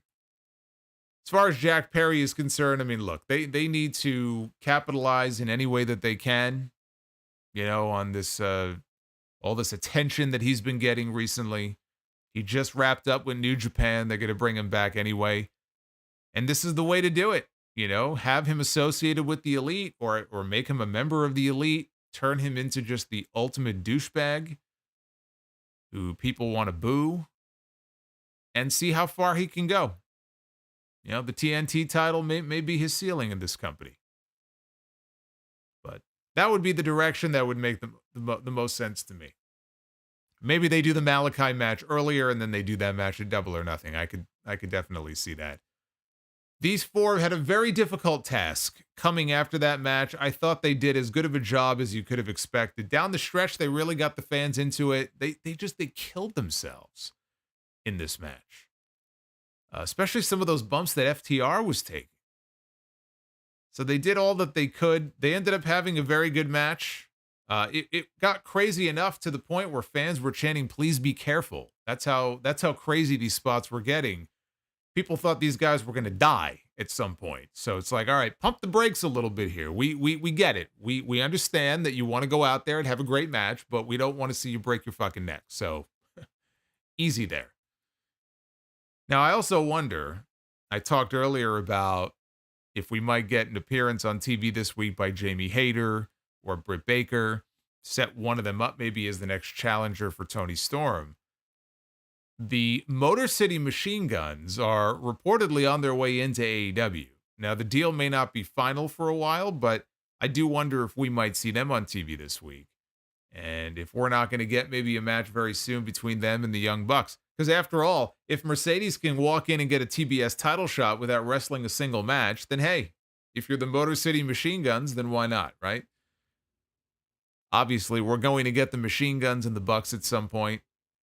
I don't know if it'll be right away. But that'll be something to keep an eye out for because they are supposedly on their way in, and that would be the obvious feud. Then we get to the main event. Swerve Strickland, who walked out dressed up as Black Panther, challenging for the AEW World Heavyweight Championship one-on-one against Samoa Joe. Jim Ross rejoined on commentary for the main event. Like I said, when JR is in the zone, he is still very good. He was in his environment. He was in his element here. I thought he did a good job. And there was something else that some people may not have noticed, but I thought it was very cool. And I didn't at first recognize exactly what it was. It kind of looked familiar to me, and then I saw Carrie Silken posted about it. But how cool is it? Not only that Swerve walked out as Black Panther and then pulled the mask off and everything, that was very cool. But if you notice, Prince Nana came out. He had a robe and placed the robe on Swerve Strickland, and that was the robe that belonged to the late Jimmy Rave when he was part of the original Embassy, going back to the Ring of Honor days. So that was very cool. So Joe got the advantage early with strikes. He tried his usual sidestep, which I love. He just kind of walks off, but Swerve had it scouted, and he sent Joe to the floor. Strickland tried for a dive. When he dove out through the ropes, Joe caught him and gave him a Uranagi on top of the announce desk. Then he sat him up on top of the announce desk, and he chopped him so hard that he fell backwards and went over the desk and fell on the floor. Now, over on the other side of the ring, Joe began to pull up the mats outside to expose the concrete. Doing this, though, allowed Swerve to hit a Fosbury flop. Joe nearly then hit a muscle buster on the floor after he came back. Strickland, though, was able to escape. He charged at Joe, and Joe hit a snap power slam onto the concrete. Joe kept up the attack back inside. He swept out the leg of Swerve, which caused him to face plant. Joe grounded him, and he would try to fight back, and he just kept getting mowed down. So they battled to the outside. Joe tried a home run shot against the ring post. Strickland dodged it. Joe smacked the steel instead with his arm. Back inside, Strickland connected on a bounce-back German for a near fall. Joe tried a desperation coquina clutch, but Strickland kicked free. And with Joe set up in the corner, Strickland hit a diving arm breaker before transitioning into a cross arm breaker. Joe powered him up into a buckle bomb, quickly followed that with a muscle buster. Only got two. Joe grabbed the AEW World title. Strickland met him with a house call kick and a 450 splash, with Joe hung up in the ropes. So basically, when he hit the 450, Joe was he was laying face down, and he hit the 450 right across Joe's neck, or his head. Swerve stomp, hit flush, Joe kicked out. So Joe desperately raked at the eyes, grabbed the AEW World title. Prince Nana took the referee, trying to tell him. Meanwhile, he's not doing his man any favors by distracting the referee here. And Joe goes to use the belt. Swerve dodged it. Joe sank in the coquina clutch. And Swerve is starting to fade. But he ends up wrenching on the bad arm to get free. And then he snapped the arm back. You could hear Nana on the outside telling him to break it. Strickland delivered another house call kick. Strickland took too long, though, to follow up, and this time Joe cut him off. And Swerve looked for an avalanche Swerve stomp, but this was a weird thing. I don't know exactly what happened here. It looked like he overshot his target, and so this may have been a botch, but he covered for it very well. He immediately went back to the corner, got underneath Joe, and powerbombed him to the mat. So he goes back up to the top rope, and he's setting up for one final Swerve stomp. And they zoomed in on Swerve's face, and you can see he was already getting emotional because he knew what was coming. And so he comes off the top rope, hits the Swerve stomp, he covers Samoa Joe, and he gets the pin to win the AEW World Heavyweight Championship. We got streamers raining down on this man. He's celebrating at ringside with Prince Nanan with the fans in the front row. Pyro is shooting off. And he was very emotional as the show went off the air. And understandably so. You know, what a moment for him to be able to headline this pay-per-view one-on-one, to win the world title from someone like Samoa Joe, who I'm sure he has a lot of respect for. His ascent to this position is not surprising. You think back to Revolution in 2022 when he debuted. Tony Schiavone called him out onto the stage and said, "I'd like to introduce the newest signing to AEW," and out comes Swerve Strickland. Even that first night, the reaction that he got from the crowd that night told you that these people saw this guy as a star. And the only question was, how hard and how far would Tony Khan push this guy? Yeah, he won the tag team titles with Keith Lee. Keith Lee is somebody else who came from WWE, somebody who a lot of people, myself included, said was never fully utilized in the way that he should have been on the main roster. And a lot of people thought that Keith Lee was going to come over and he was going to dominate. He was going to be a world champion. And he was going to be a main eventer in this company. And unfortunately for him, it has not worked out because Keith Lee has had injury problem after injury problem, medical issues. It's been one thing after another. And he's sitting at home right now. Swerve Strickland, though, has gone on to be in this position here that I'm sure he thought he would have been in WWE, didn't get the chance. He came here and said, well, I'm going to prove them wrong. I'm going to come out here and show them what I can do and show them that I could be a world champion. I'm going to show them what they missed out on. And I'm going to ascend to the top. 2 years later, he's on top. For how long, I don't know. Because I think Will Ospreay is going to be the face of this company. I think Will Ospreay will have that title long before this year is over. Probably at Wembley Stadium. That's why I felt it was important for Swerve to win the title tonight. Because I don't know how long he's going to have it for. It may not be that long. But he deserved to have this moment. He's had great matches. You know, again, he's organically gotten over. It's great to see. It's important because MJF got hurt. That was a huge blow to this company, losing MJF. But it came at a time when Swerve was on the ascent. I'm glad Samoa Joe got that run. It may end up being his final one as a world champion. But I'm glad he got that run. It wasn't very long, but he carried himself great. I wish it could have been longer, but it felt like the right time. Revolution? Not quite. Tonight felt like the right time. And Tony Khan made the move. I liked the move. I thought the match itself was actually very good. It was not the best match on the show. Yeah, you kind of hope the main event is the best match on the show. It was not the best match on the show. That is not a knock on these two, though.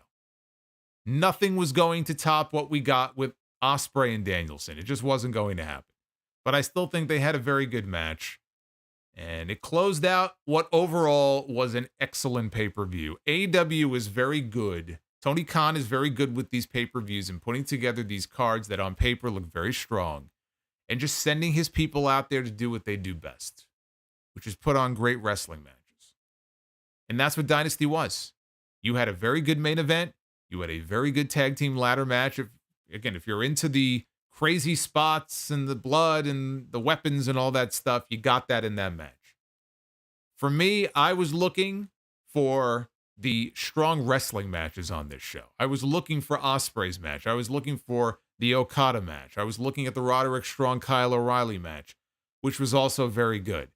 The opening match was excellent. Lot of really great matches on this show tonight. Nothing that I would really call bad. Again, I'm not even looking. Well, even if you count the pre-show, there was nothing bad on the pre-show either. But this was an excellent effort.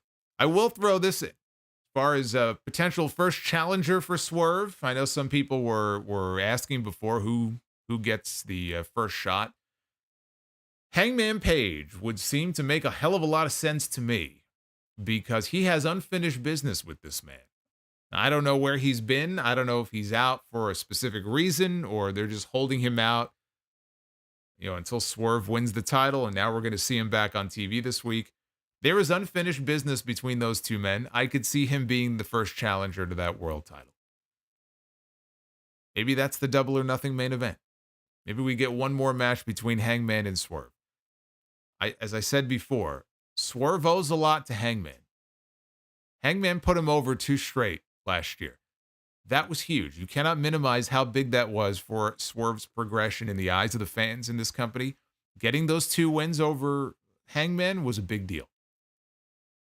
And if they meet again, he'll get a 3rd win over Hangman. Hangman will simply never be able to figure out Swerve.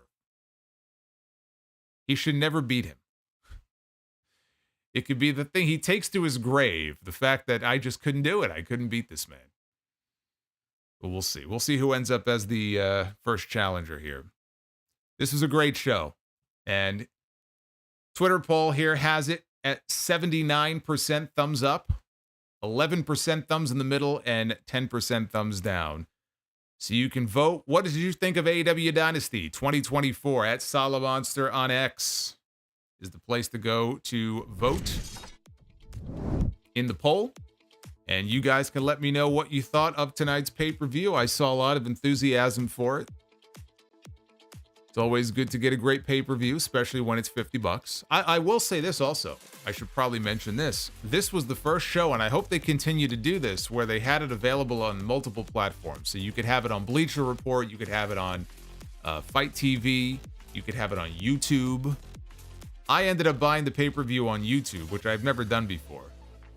So I bought it on YouTube. The only thing that sucks about buying it on YouTube, if this matters to you, is the replay expires. I know on Triller, once you buy a show, you can go back and watch it whenever you want. On YouTube, it expires in a week. So if you want to go back after a week and rewatch it, you're shit out of luck. That I don't like that, but I don't plan on going back and watching it, so I think we'll be all right. But my YouTube feed was fine. I didn't have any issues. I really hope they continue to offer it like this so that I don't have to go back to Bleacher Report, which would really piss me off.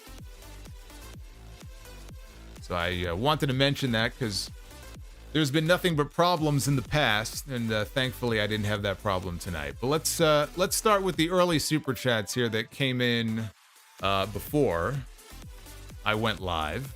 Want to say thank you to the Real CS for the $4.99. Says, Jericho being champion in 2024 is definitely going to be a category for most disgusting promotional tactic of the year, along with the all-in footage. Yeah, but it's the FTW title. Like, who cares? The all-in footage, that whole situation was far worse. If Jericho was out there holding the TNT title, or if he was out there holding the world title, then I would agree with you, but he's not.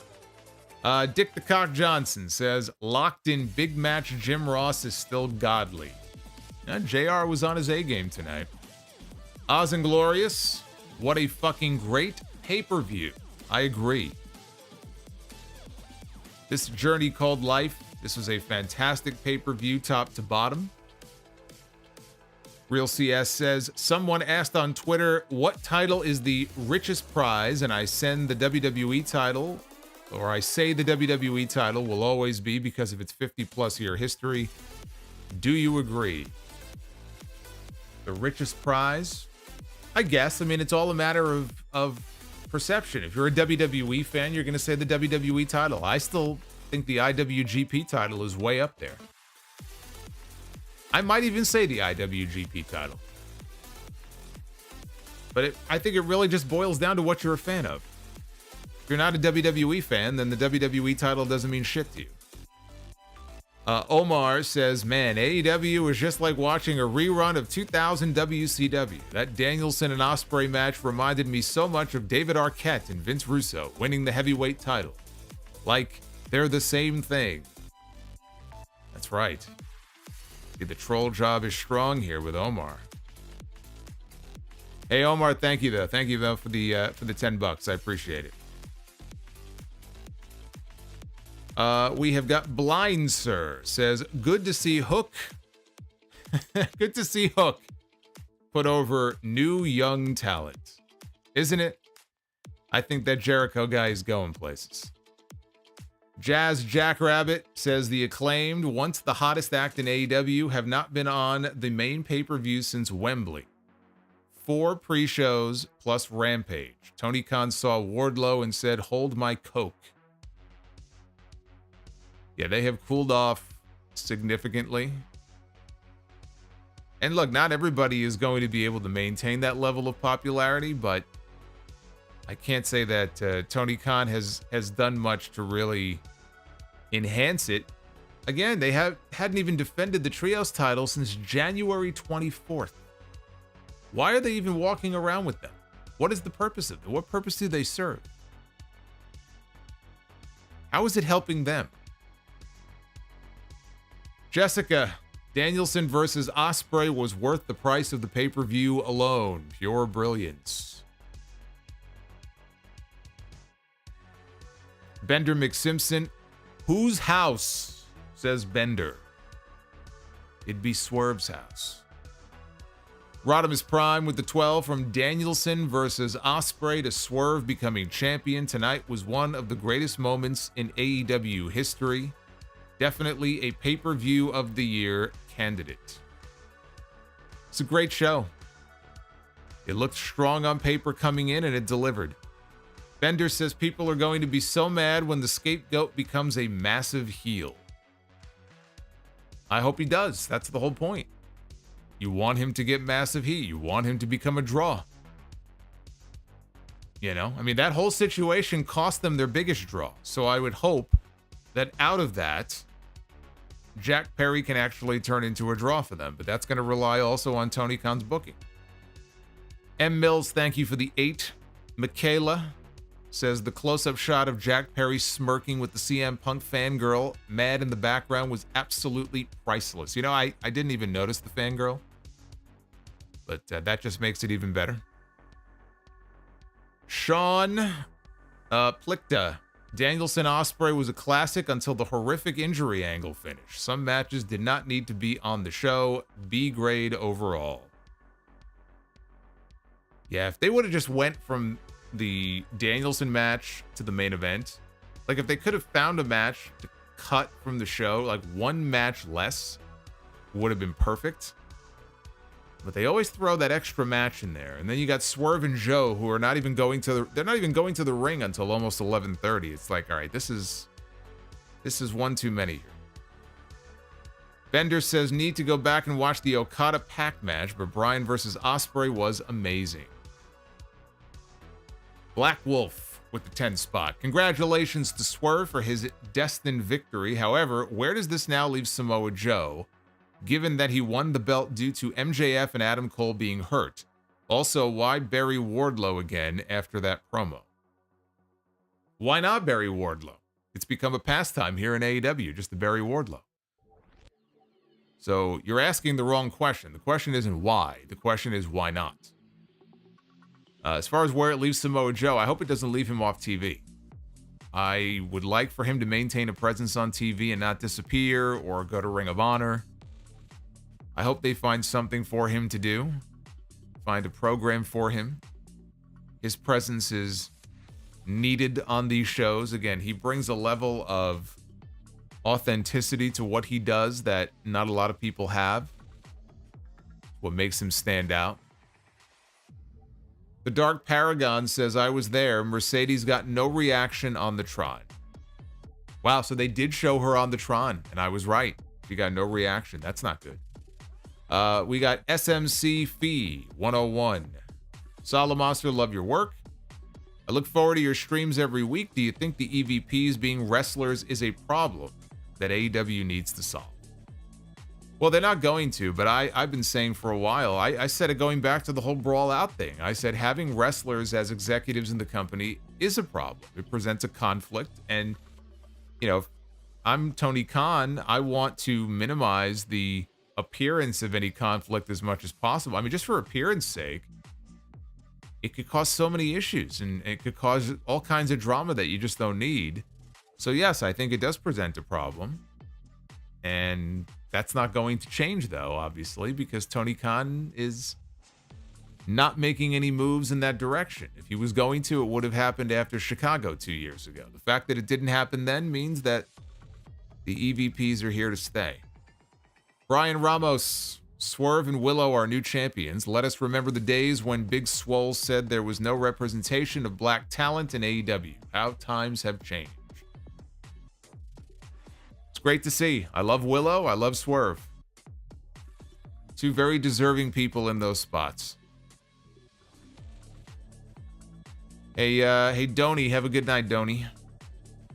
Hugh, how badly has Y2J hurt his legacy the past few years? He ain't doing himself any favors, I'll tell you that much. Ishmael, man, the Young Bucks plus Jungle Boy equals garbage. Rojo Bear, it would be a crime if Jungle Boy wins singles gold before guys like Ricky Starks, Malachi Black, Jay White, Roosh, and Konosuke Takeshi. Look, I mean, some of those guys should have already had gold. I would have had the international title on Takeshita months ago. Malachi, I would have had a title on him a long time ago, but then he stopped having singles matches. Apparently, he wasn't allowed. Jazz says Okada's finger is going to be a gif for the ages. Yeah, a meme was born tonight. As soon as he flipped off the crowd, I said, we're going to be seeing a lot more of that on social media. I'll probably be the one using it. The Juliet says Logan Paul now longest main roster title holder. And Mike Witt with the $5 super chat. Danielson Ospreay best AEW match of all time. Jericho versus Hook worst match of all time on the same pay-per-view. Jericho needs to retire yesterday. Well, it was not the worst AEW match of all time. It wasn't great, but I would not call it the worst match either.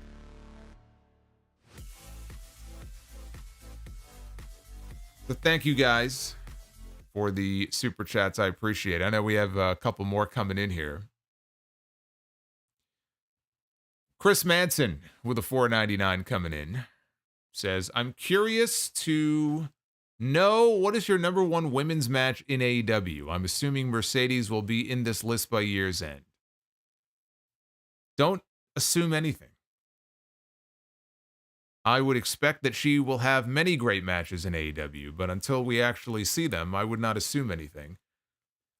They've had a lot of really good women's matches in this company. I feel like I'm still partial to Thunder Rosa and Britt Baker. They had that match on Dynamite from Daly's Place, that bloody match.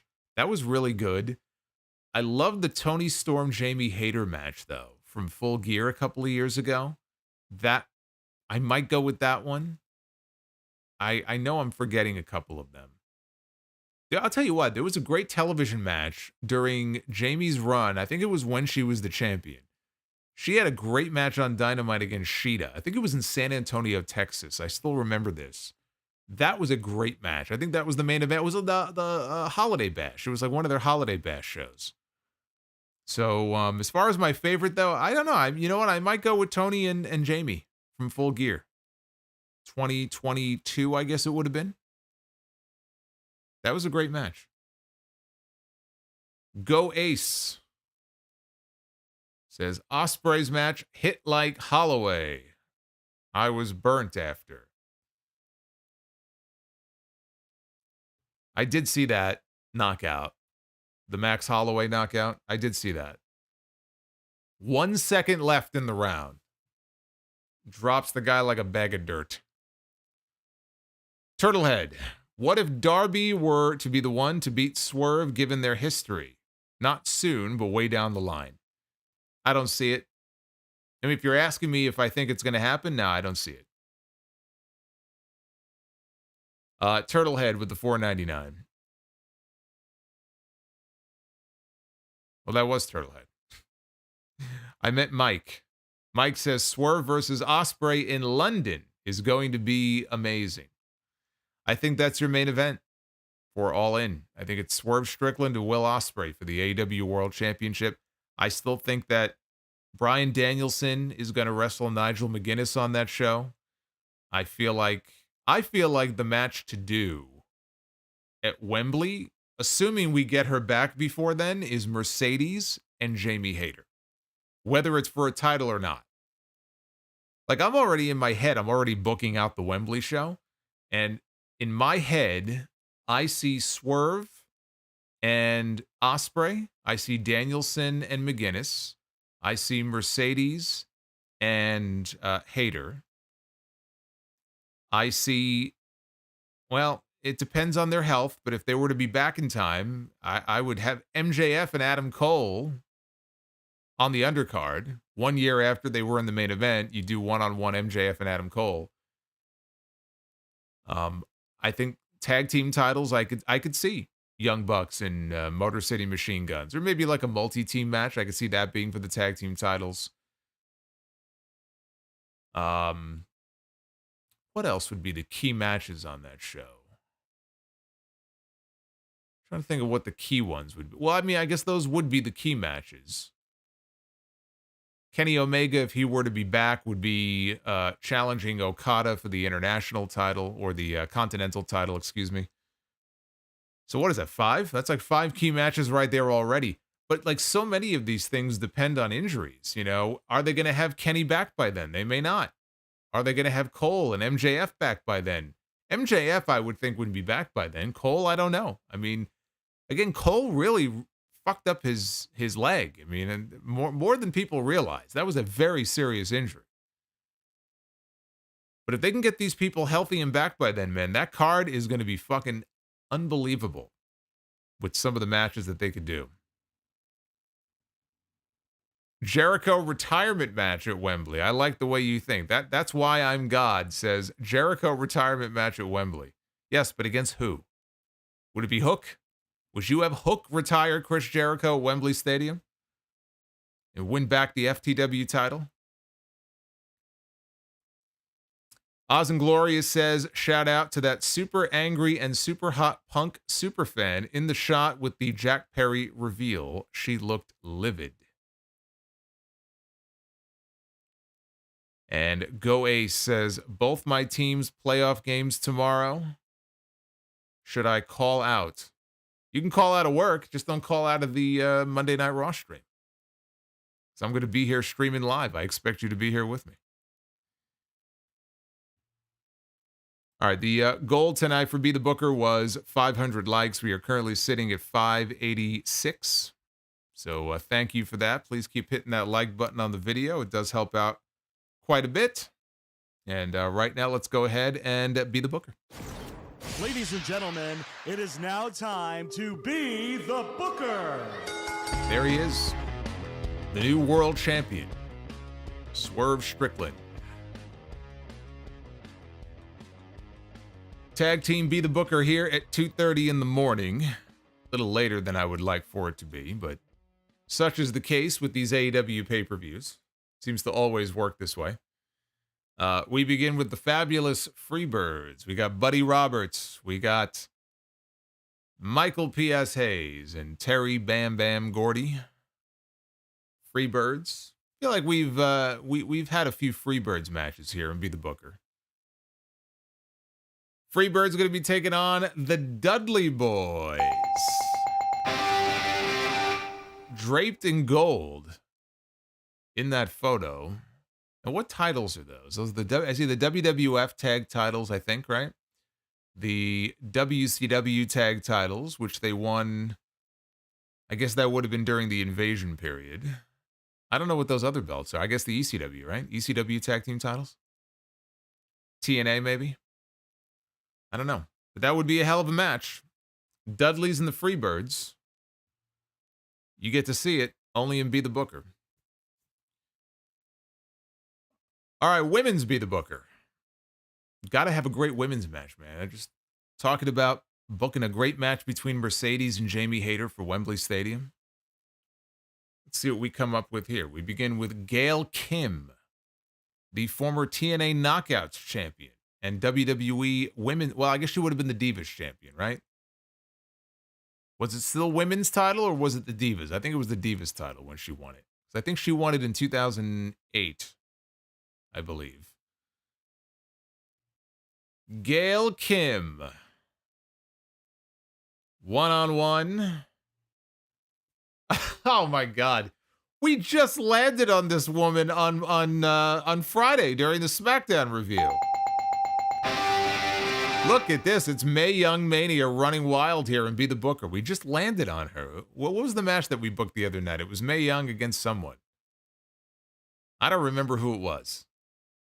It's the second time in a row that we have landed on Mae Young. She don't care. She'll wrestle every day of the week. And twice on Sunday. Like she used to. You know, back in the early ancient Roman times when she used to wrestle. All right, men's Be the Booker. Let's put a bow on this. Wrap this up. I give her the bell though because it's Mae Young, man. Come on. How can you not give Mae Young the bell?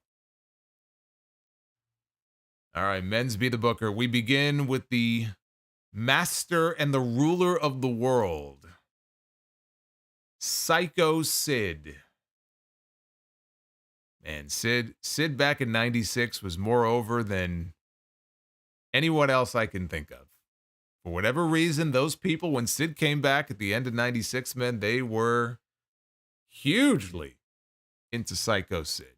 Psycho Sid was the man. Psycho Sid was the man, and the man he will be wrestling. Let's find out who it is. Psycho Sid against the Nature Boy, Ric Flair.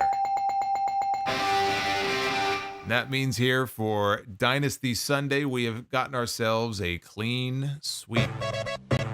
Here in Be the Booker. You'll love to see it. I think that's back-to-back, in fact. Back-to-back clean sweeps. Those are some good matches, man. If you were booking a show, I'd put those matches on my show. Sid automatically a W, says Andre. Sid should be a first ballot Hall of Famer at this point. He already missed the other ballots. First ballot you get him on, he should be in the Hall of Fame. I don't know why he's not.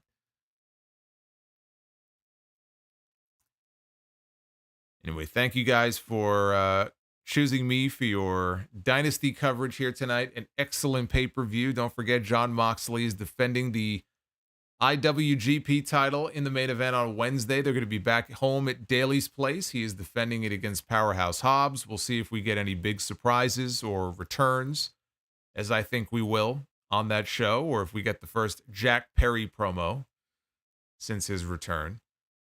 If you missed episode 858 of the podcast, almost 2 hours, it went up earlier today. I've got some suggestions and predictions for the WWE draft and talking about a whole bunch of different things. So if you missed it, that will be there for your listening first thing in the morning. You can listen to the sound off with breakfast, or on your way to work, or at the gym, or while you're having sex with your wife or your girlfriend, or both, or whatever. Hey, whatever you're into, just make sure you hear my voice in the background. And then I'm going to be live with you again tomorrow night for Monday Night Raw, right back here on the YouTube channel. So until then, be well, stay safe. Dr. Bropio says Jericho or Evil. Who is more tolerable right now? Oh, man, you're putting me on the spot. I'm still going to go Jericho, though. I can't say Evil. I'm sorry. I'll still go Jericho, but it's not very enthusiastic. I'll see you for Raw tomorrow night. Take care, guys.